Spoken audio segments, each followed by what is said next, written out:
Hello friends, welcome to my channel. So as you know that कि हम पढ़ रहे थे मॉलिक्यूलर बायोलॉजी। तो मैं शॉर्ट नोट से फ्रेंड्स आपको पढ़ा रहा था। तो अब क्या कहते हैं, आज ये दूसरी क्लास है शॉर्ट नोट से पढ़ाने की। तो ये देखिए, हमने ये वाला कवर कर लिया था और ये वाला हमने कवर कर लिया था। अब हम पहुँचे थे यहाँ पर बेसिकली। तो आज हम यहाँ से शुरू करेंगे। तो फ्रेंड्स, अगर आप क्या कहते हैं नए हैं मेरे चैनल में, तो आप सब्सक्राइब कर लीजिए मेरे चैनल को। और इसमें आपको सारा कंटेंट जो है वो इजीली मिलेगा। देखिए फ्रेंड्स, है ना, शॉर्ट नोट से मैं पढ़ा रहा हूँ और अभी हम स्टार्ट करते हैं पढ़ना। तो चलिए फ्रेंड्स, आप सब्सक्राइब कर लीजिए मेरे चैनल को और चलिए स्टार्ट करते हैं नेक्स्ट क्लास लेना। ये मॉलिक्यूलर बायोलॉजी की नेक्स्ट क्लास है। तो चलिए स्टार्ट करते हैं पढ़ना। तो ऋषभ लाइफ साइंस को आप क्या कहते हैं वो कर लीजिए, सब्सक्राइब कर लीजिए और अच्छे से हम चलिए पढ़ना शुरू करते हैं। तो फ्रेंड्स, हमने देखा था कुछ हमने देखा था, जैसे कि डिफरेंट क्या क्या कैसे कैसे इसमें हमने डिफरेंस देखा था। पीछे जैसे आपको दिखाता हूँ पहले, है ना। हमने क्या कहते ये देखा, कंडेंस और से डीकंडेंस होता है तो उसमें मॉडिफिकेशंस होती हैं डिफरेंट डिफरेंट काइंड की, है ना। जैसे साइलेंसिंग होता है कि लाइसिन 9 पे अगर हो तो साइलेंसिंग होगा। एक्सप्रेशन होगा तो एक्सप्रेशन कब होगा, अगर 9 पे एसिटाइलेशन और 4 पे मिथाइलेशन। तो ऐसी चीज़ें हमने देखी थी। और हमने दो मॉडल भी देखे थे, सोलेनॉइड मॉडल और जिगजैग मॉडल। सोलेनॉइड मॉडल जो होता है वो इनएक्सेसिबल होता है, क्योंकि उसमें सेंट्रल एक्सिस से पास होता है लिंकर डीएनए। और जिगजैग मॉडल जो होता है वो मोर एक्सेसिबल होता है, क्योंकि उसमें सेंटर के थ्रू, हाँ, सॉरी, ये वाला जो है ये इनएक्सेसिबल इसलिए होता है क्योंकि सेंटर के थ्रू लिंकर डीएनए पास नहीं होता। और जिगजैग वाला इनएक्सेसिबल इसलिए होता है क्योंकि सेंटर के थ्रू लिंकर डीएनए जो था वो पास होता है। और फ्रेंड्स, हमने बहुत सारी मॉडिफिकेशंस देखी थी यहाँ पे, है ना, कैसे मॉडिफिकेशन होती है। और हिस्टोन के बारे में हमने पढ़ा था लास्ट क्लास में। तो आज हम बेसिकली ये देखेंगे कि कौन कौन से आगे का हम देखते हैं। तो फ्रेंड्स देखिए, एक है H2A वेरिएंट। एक H2A वेरिएंट है। देखिए फ्रेंड्स, तो आप, है ना, H2A वेरिएंट क्या करता है। H2A वेरिएंट जो होता है वो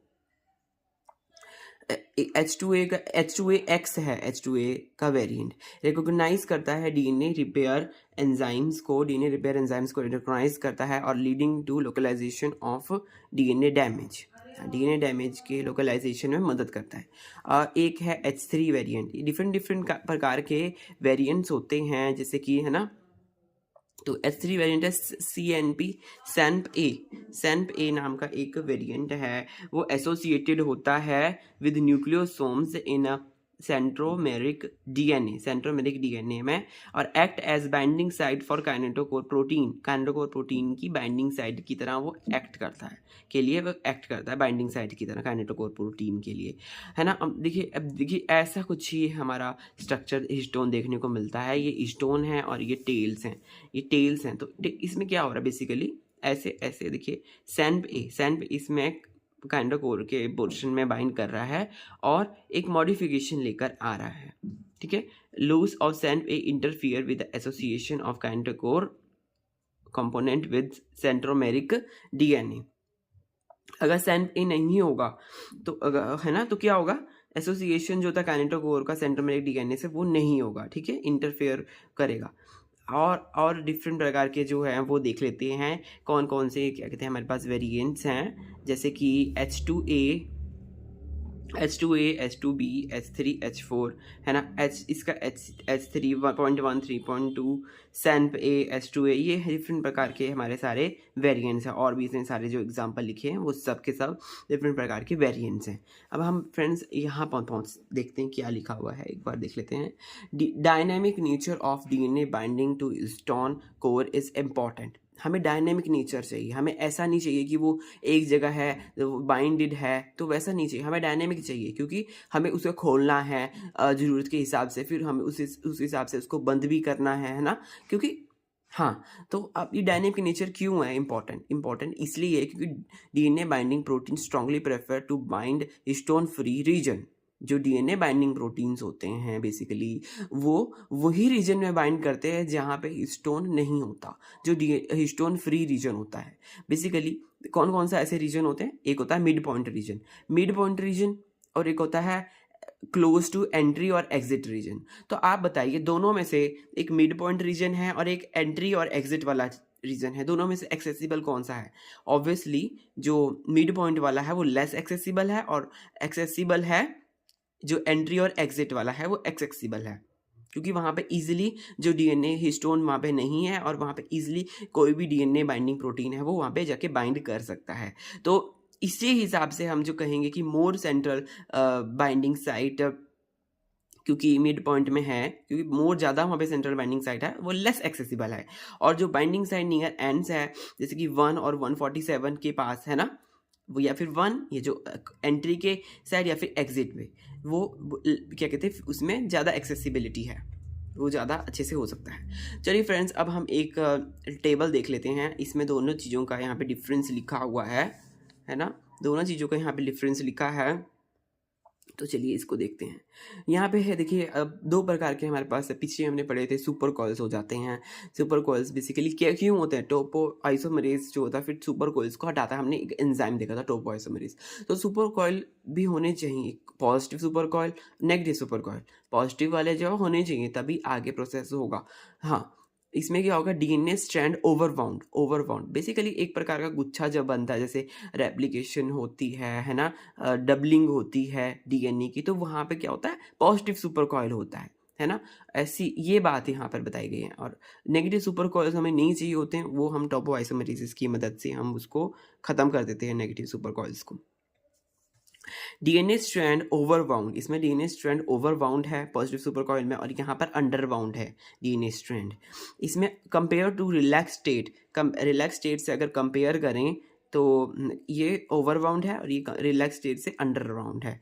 हाँ, occurs during replication and transcription, ये ट्रांसक्रिप्शन और रेप्लिकेशन के दौरान जो होता है काम करता है, ठीक है। और ये most organism DNA is negatively super coil, ये नेगेटिवली सुपर कॉइल्ड होते हैं। एप्लीकेशन और ट्रांसक्रिप्शन में हमें चाहिए पॉजिटिव सुपर कॉइल चाहिए, तभी वहाँ पे रेप्लिकेशन और ट्रांसक्रिप्शन होगा, है ना। और ये जो है ये नेगेटिव सुपर कॉइल जब DNA is most negatively super coil, ज़्यादातर नेगेटिव सुपर कॉइल हमारा को देखने को मिलता है जब जैसे रेप्लिकेशन होती है तो गुच्छा सा बन जाता है। तो उसको रिजॉल्व करने के लिए टोपो आइसोमेरेस हम यूज़ करते हैं। टोपो आइसोमेरेस की डिफरेंट प्रकार की क्लासेस हैं, टोपो आइसोमेरेस 1 है, टोपो आइसोमेरेस 2 है, तो उनका भी डिफरेंस आगे हम देखेंगे कंपैरेटोमीटर टेबल में। तो देखिए ये towards the right hand side होता है और ये towards the left hand side होता है। ये फैसिलिटेट करता है mitosis, duplicated sister chromatid and are segregated during interphase, और ये फैसिलिटेट करता है replication and transcription. Basically replication और ट्रांसक्रिप्शन ये फैसिलिटेट करता है। ये लेफ्ट हैंड साइड में होता है, ये राइट हैंड साइड में होता है। बेसिकली ये सेग्रीगेशन में मदद करता है, और ये रेप्लिकेशन और transcription basically negative super coil वहाँ पे होता है। हाँ, जब इसका नंबर बढ़ता है तो ये बेसिकली यहाँ पे देख रखा है रिलैक्सेशन ऑफ सुपर कॉइल,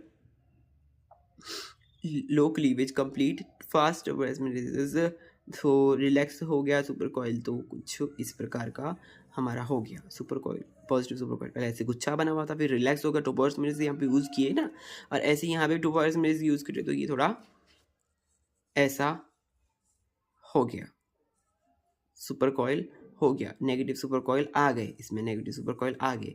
यहाँ पे स्लो टोपो आइसोमेरेस अगर यूज़ करेंगे तो नेगेटिव सुपर कॉइल आ जाएंगे। अब यहाँ पर बेसिकली क्या लिखा हुआ है आपको बताते हैं। यहाँ पर जो है लिखा हुआ है कि प्रोकैरियोट्स और यूकैरियोट्स के डिफरेंस लिखा हुआ है हल्का सा मैंने, तो आप एक बार हम देख लेते हैं। प्रोकैरियोट्स में फास्ट होता है, रेप्लिकेशन की बात हो रही है बेसिकली यहाँ पर, थोड़ा मैंने पहले लिख दिया है पर आप देख लीजिए इसको। हाँ, फास्ट रेप्लिकेशन होता है प्रोकैरियोट्स में, और यूकैरियोट्स में स्लो रेप्लिकेशन होता है, क्योंकि हिस्टोन प्रेजेंस होते हैं वहाँ पे, हिस्टोन प्रेजेंट होता है इसलिए स्लो रेप्लिकेशन होता है। हिस्टोन होते हैं यूकैरियोट्स में, और प्रोकैरियोट्स में ओरिजिन और रेप्लिकेशन 1 होता है। ओरिजिन और रेप्लिकेशन की जो साइट है, ओराई साइट है, वो 1 होती है, और यहाँ पर यूकैरियोट्स में मल्टीपल ओरिजिन ऑफ रेप्लिकेशन की साइट्स होती हैं। ये मल्टीपल राउंड ऑफ रेप्लिकेशन करता है प्रोकैरियोट्स, और यूकैरियोट्स जो है वो सिंगल राउंड ऑफ रेप्लिकेशन करता है।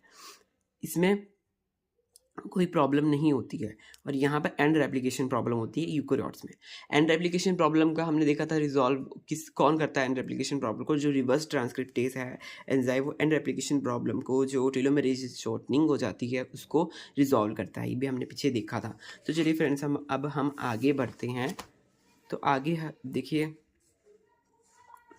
यहाँ पे डिफरेंस लिखे हुए दो प्रकार के आइसोमरेसिस में, टोपो आइसोमरेसिस और टोपो आइसोमरेसिस 1, टोपो आइसोमरेसिस 2, ये दो प्रकार के आइसोमरेसिस जो है इनका डिफरेंस लिखा हुआ है। टोपो आइसोमरेसिस 1 जो है वो बेसिकली क्या करता है, टोपो आइसोमरेसिस 1 जो है वो दो स्ट्रैंड में कट करता है, बेसिकली दो स्ट्रैंड में कट करता है, one of the two strand one strand में कट करता है, और ये बोथ द स्ट्रैंड टोपो आइसोमरेसिस 2 जो है, आप इसको नाम से लग सकते हैं, वन कट लेगा और 2 जो है वो 2 कट लेगा, ठीक है। और फिर बेसिकली कट करता है और रिलैक्स करता है स्ट्रैंड को और रीअनील करता है, बेसिकली इसका ये काम होता है। इस प्रकार से ये काम करते हैं टोपो आइसोमरेसिस। ये सिंगल स्ट्रैंडेड ब्रेक जनरेट करेंगे, ये डबल स्ट्रैंडेड ब्रेक जनरेट करेंगे। और इन यूकेरियोट्स में होता है, ये दोनों में होता है, यूकेरियोट्स और प्रोकैरियोट्स दोनों में ये पाया जाता है, यूकेरियोट्स और प्रोकैरियोट्स दोनों में ये पाया जाता है ना। तो यहाँ पे अगर हम बात करें, देखिए यहाँ पे अगर हम बात करें, occurs does not require ATP hydrolysis, इसमें एटीपी की हाइड्रोलिसिस की ज़रूरत होती ही नहीं है, और यहाँ पर एटीपी हाइड्रोलिसिस की ज़रूरत होती है। और ये 3 क्लासेस इसमें देखने को मिलती हैं, टोपो आइसोमरेसिस 1 है ना, type 1, type 1B, type 1C, ठीक है। ये 3 क्लासेस में देखने को मिलती है, और यहाँ पर 2 क्लासेस देखने को मिलती है, टाइप 2A, टाइप 2B, ठीक है। और अब देख लेते हैं लास्ट में कौन सी ड्रग इनको इनिबिट करती है। इसको कैम्पोथेसिन, टोपो आइसोमरेसिस 1 जो है इसको कैम्पोथेसिन इनिबिट करती है, और इस वाले को एटोप्साइड जो नाम की ड्रग है वो इनिबिट करती है। अब हम थोड़ा यहाँ पे देख लेते हैं जो मैंने यहाँ पे लिखा हुआ है। बेसिकली यहाँ पर मैंने एक थोड़ा सा लिखा है कि कैसे यहाँ पे मॉडिफिकेशन होती है। तो अगर चेंजेस करने हैं किसमें, है ना, न्यूक्लियोसोम में अगर चेंजेस करने हैं तो 3 प्रकार के मैकेनिज्म जो है वो यहाँ पर यूज़ होते हैं।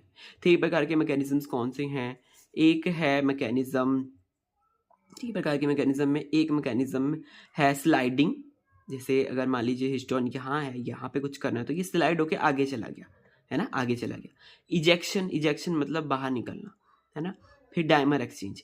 बेसिकली 3 मैकेनिज्म, ये मैकेनिज्म एक ही बार में ही होते हैं। पहले स्लाइड होगा, हल्का सा रोल होके आगे जाएगा, फिर यहाँ से वो हो जाएगा, इजेक्शन हो जाएगा, इसका बाहर निकल जाएगा, फिर डायमर एक्सचेंज होगा, रिप्लेसमेंट विद डायमंड। और जो स्लाइड हो के ये इजेक्ट हो जाएगा बाहर, और फिर डायमर एक्सचेंज होगा। जैसे replacement of dimer with variant, जो सा भी इसमें वेरिएंट लगाना चाहते हैं, जैसे H2AX, H2AX किसका वेरिएंट है, H2A का वेरिएंट है। तो ऐसे हम कर सकते हैं। दिस रिक्वायर्स ATP एनर्जी, यहाँ पे ATP एनर्जी की रिक्वायरमेंट होती है। टाइप दे रखे हैं यहाँ पर, डिफरेंट टाइप दे रखे हैं, और हिस्टोन बाइंड डोमेन्स लिख रखे हैं। स्लाइड होता है कि ट्रांसफर होता है वो लिख रखा है। तो चलिए देखते हैं।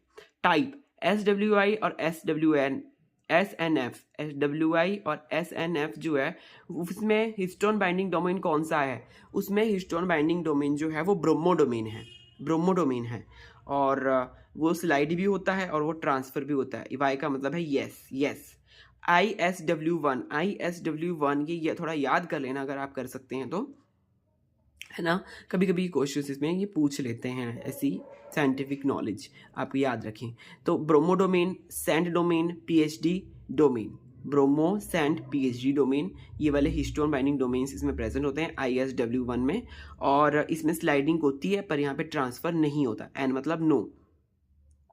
CHD डोमेन में क्रोमोडोमेन जो है, क्रोमोडोमेन ये पाया जाता है, और सैंड और PhD दोनों डोमेन यहाँ पे पाए जाते हैं।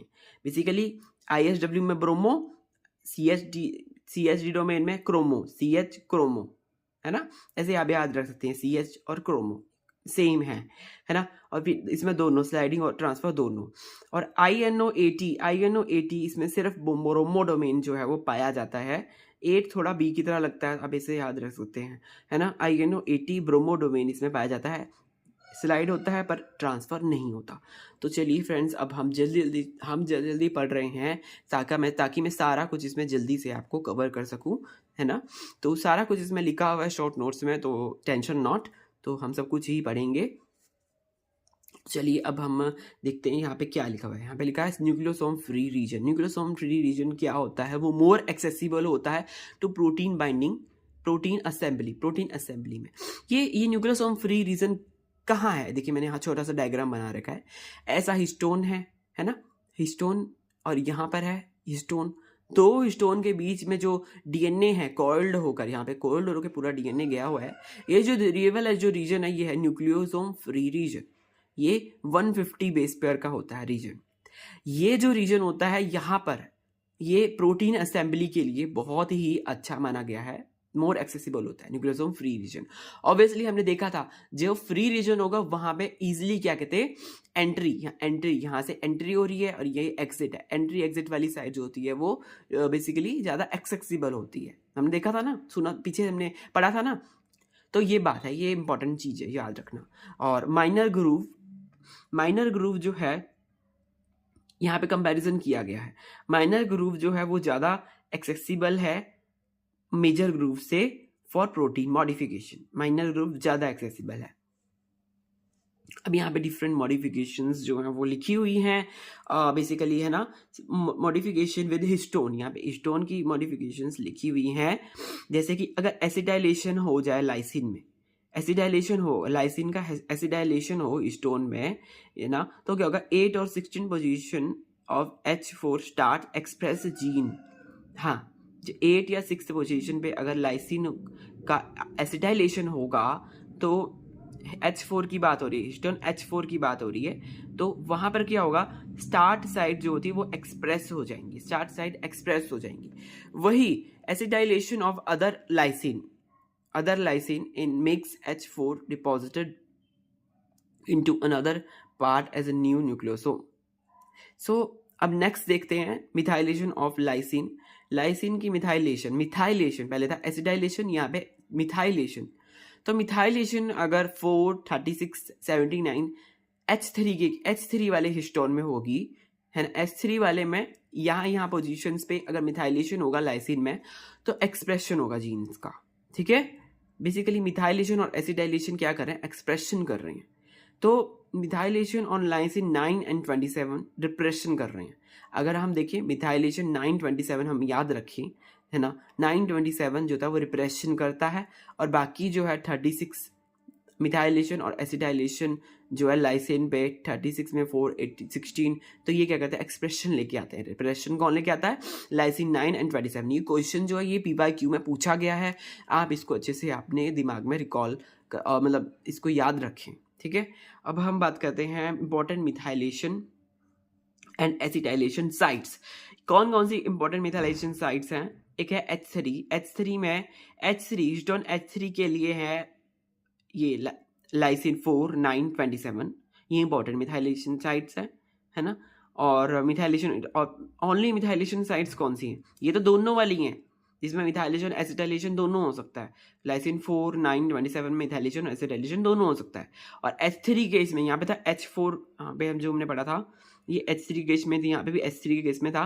और यहाँ पे केवल मिथाइलेशन की साइड की बात हो रही है, केवल मिथाइलेशन की साइड में 36 है ना, और R3, K20 amino tail modified lysine modified with single acetyl methyl group. Lysine कैसे मॉडिफाई होता है, सिंगल एसिटाइल मिथाइल ग्रुप से मॉडिफाई होते हैं। आर्जिनिन केवल मिथाइल ग्रुप से मॉडिफाई हो जाते हैं। सीरिन थ्रियोनिन फॉस्फेट से क्या कहते हैं, मॉडिफाई होते हैं। लाइसिन ऑल्सो क्या ADP राइबोज और स्मॉल, इनसे भी लाइसिन जो है वो ADP राइबोज और स्मॉल यूबिक्विटिन सिमोलाइजेशन इनसे भी मॉडिफाई होता है। ये बेसिकली लिखा हुआ है कौन सी चीजें किस से मॉडिफाई हो सकती हैं। तो फ्रेंड्स अब हम आगे बढ़ते हैं अपने नेक्स्ट पेज पे और देखते हैं वहां पे क्या लिखा है।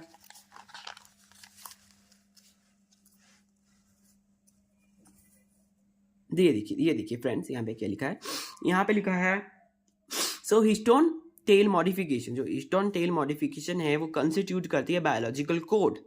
तो हिस्टोन टेल मॉडिफिकेशन हमें बता रही है बेसिकली वहाँ पे क्या हो रहा है, क्या क्या प्रोसेस हो रहा है। तो हिस्टोन टेल की मॉडिफिकेशन से हम ये जान सकते हैं कि ये प्रोसेस कहाँ पहुँचा है ना, कहाँ पहुँचा है प्रोसेस और क्या वहाँ पर हो रहा है ना। तो बेसिकली एक प्रकार का बायोलॉजिकल कोड की तरह ये काम करती हैं हिस्टोन टेल मॉडिफिकेशन, जो हमें बताती है। और इस कोड को लिखा भी जा सकता है, पढ़ा भी जा सकता है, इरेज भी किया जा सकता है by specific protein in cell. अगर हमें किसी कोई पर्टिकुलर चीज़ करनी है ना, अगर उसको अरेज करना है, जो बैड चीज़ उस हिस्टोन में हो रही है, तो हम वहाँ पे प्रोटीन डाल देंगे, स्पेसिफिक प्रोटीन डाल देंगे, है ना, उसी हिसाब से। तो ऐसे ये चीज़, ये बहुत इंपॉर्टेंट चीज़ है कि एक बायोलॉजिकल कोड की तरह हिस्टोन टेल मॉडिफिकेशन जो है वो काम करती है। अब हम थोड़ा यहाँ पे देख लेते हैं मॉडिफिकेशंस, थोड़ी मैंने और अच्छे से यहाँ पे समझाने की कोशिश करी है। अगर एसिटाइलेशन और फॉस्फोराइलेशन होगा तो क्या होता है, तो क्या होगा, पॉजिटिव चार्ज जो है वो रिड्यूस हो जाएगा, है ना। पॉजिटिव चार्ज जो है वो रिड्यूस हो जाएगा, ओवरऑल जो पॉजिटिव चार्ज है मोर नेगेटिव चार्ज होगा, और जो क्या होगा, रिपेल करेगा नेगेटिव चार्ज। एसिटाइलेशन होगा या फॉस्फोराइलेशन होगा तो नेगेटिव चार्ज जो है वो बढ़ेगा, डीएनए भी नेगेटिव चार्ज का होता है ना। तो ये सब चीज़ें, एसिटाइलेशन और फॉस्फोराइलेशन भी नेगेटिव चार्ज लेके आती हैं। तो नेगेटिव जो होते हैं वो रिपेल हो जाते हैं, डीएनए का नेगेटिव और एसिटाइलेशन और फॉस्फोराइलेशन का नेगेटिव आपस में रिपेल होते हैं और फिर वो लूजन अप हो जाते हैं, है ना। स्टोन फिर क्या होता है, टाइटली अरेंज होता है तो वो लूजन अप हो जाता है। पहले भी मैंने आपको बताया थी ये मॉडिफिकेशंस, तो वहाँ पे कोई भी फिर हम मॉडिफिकेशन कर सकते हैं। ब्रोमोडोमेन कंटेन एसिटाइलेटेड टेल्स। जो ब्रोमोडोमेन है, हमने पीछे देखा था कौन कौन से स्टोन बाइंडिंग डोमेन्स होते हैं। तो ब्रोमोडोमेन जो होता है वो एसिटाइलेटेड टेल्स उसमें पाई जाती हैं। ट्यूडर और पीएचडी टेल्स में मिथाइलेटेड टेल्स पाई जाती हैं। ट्यूडर और पीएचडी में मिथाइलेटेड टेल्स, ब्रोमो में एसिटाइलेटेड, ट्यूडर पीजीएचडी में methylated. SANT interact with unmodified stone tails. SANT वाला जो है, सेंट डोमेन जो है वो अनमॉडिफाइड स्टोन टेल से वो इंटरेक्ट करता है।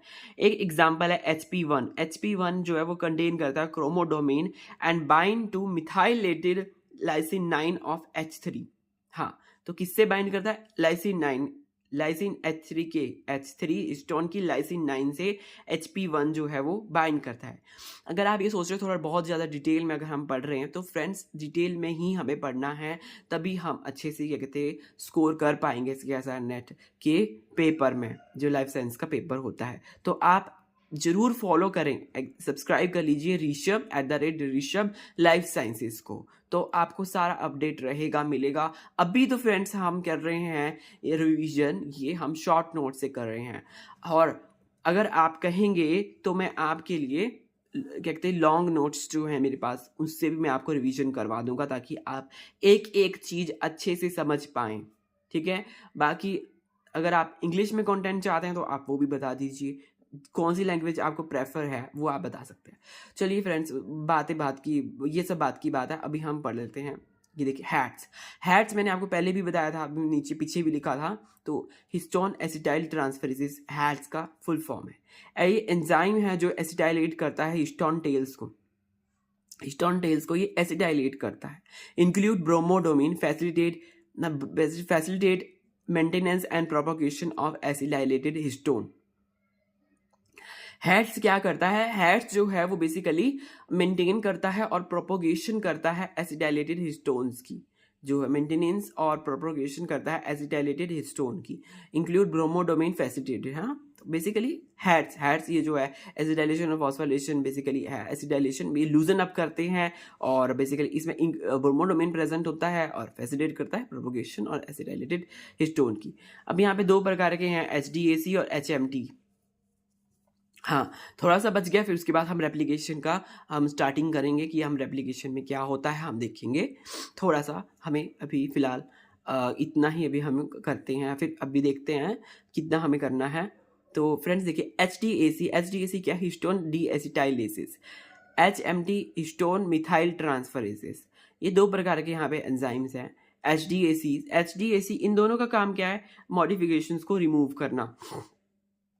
देखिए यहाँ पे हमने पढ़े हैट्स जो है वो मॉडिफिकेशन करवाते हैं, ताकि क्या होता है कि कोई भी अगर कुछ भी अगर मॉडिफिकेशन करनी है ना, तो वहाँ पे मॉडिफिकेशन होती है हैट्स के द्वारा मॉडिफिकेशन होती है। और HDAC और HMT डी एसिटाइलिसिस का नाम ही इसका है डी एसिटाइलिसिस।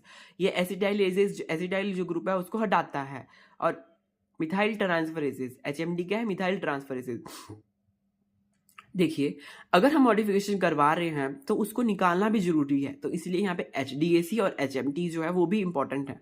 ठीक है, वो क्या करते हैं? रिमूव कर देते हैं, मॉडिफिकेशंस को रिमूव कर देते हैं। टारगेट क्या है इसका? लाइसिन और आर्जिनिन इसका टारगेट है। अब हम थोड़ा यहाँ फ्रेंड्स यहाँ पे देखते हैं, यहाँ पे मैंने क्या लिखा है।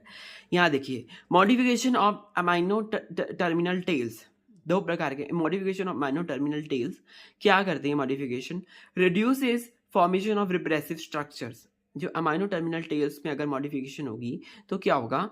रिड्यूस हो जाएगा formation of repressive structures. Repressive structure क्या है? ऐसे स्ट्रक्चर जो क्या कहते हैं आगे प्रोसेस को होने नहीं दे रहे, रिप्रेसिव, उसको उल्टा कर रहे हैं ना, बेसिकली उसको रिप्रेस कर रहे हैं, रोक रहे हैं, तो वो वाले स्ट्रक्चर्स फॉर्म नहीं हो रहे, तो उसको मॉडिफिकेशन करने के लिए क्या करेंगे? हम अमाइनो टेल में मॉडिफिकेशन करेंगे ताकि रिप्रेसिव स्ट्रक्चर्स ना बने, है ना। जैसे रिप्रेसिव स्ट्रक्चर क्या है? एग्जाम्पल अगर हम बात करें तो सुपर कॉइल बनता है ना, नेगेटिव सुपर कॉइल बनता है, वो क्या है? रिप्रेसिव स्ट्रक्चर है, उसकी वजह से प्रोसेस आगे नहीं बढ़ रहा। ठीक है, तो क्या है? रिप्रेसिव स्ट्रक्चर है।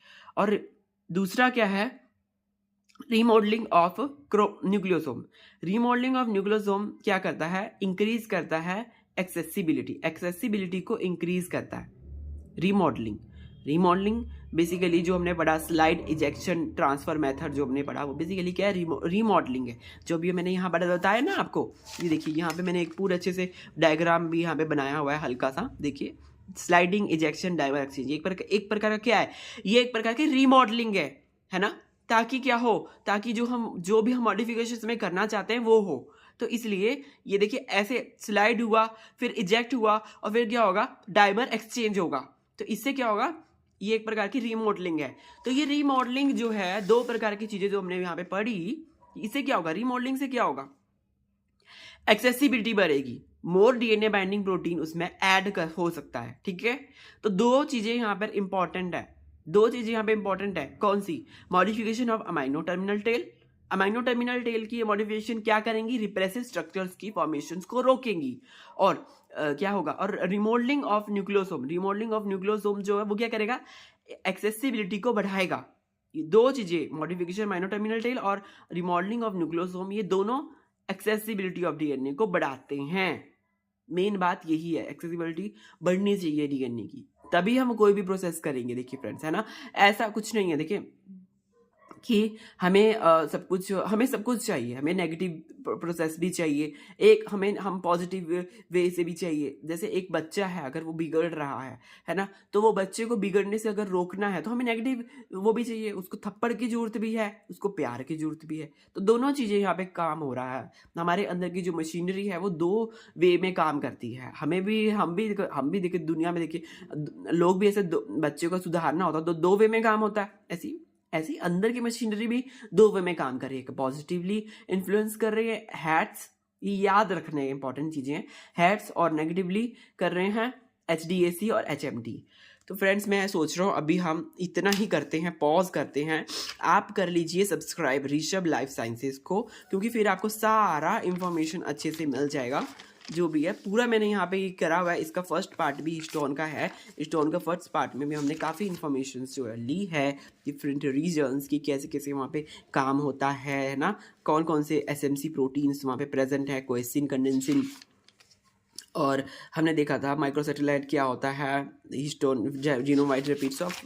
जो पार्ट 1 है वो भी आप देखें, है ना, सारे पार्ट्स अगर आप देखेंगे ना तो आपको कहीं से पढ़ने की जरूरत नहीं पड़ेगी। आप इससे ही शॉर्ट नोट्स बनाएं, फिर आप क्वेश्चन प्रैक्टिस करें। क्वेश्चन प्रैक्टिस करना ही इम्पोर्टेंट ज़्यादा होता है। तो फ्रेंड्स, अब हम आपसे विदा लेते हैं आज का लेक्चर के लिए, क्योंकि अब कल ही मैं आपको पढ़ाऊँगा।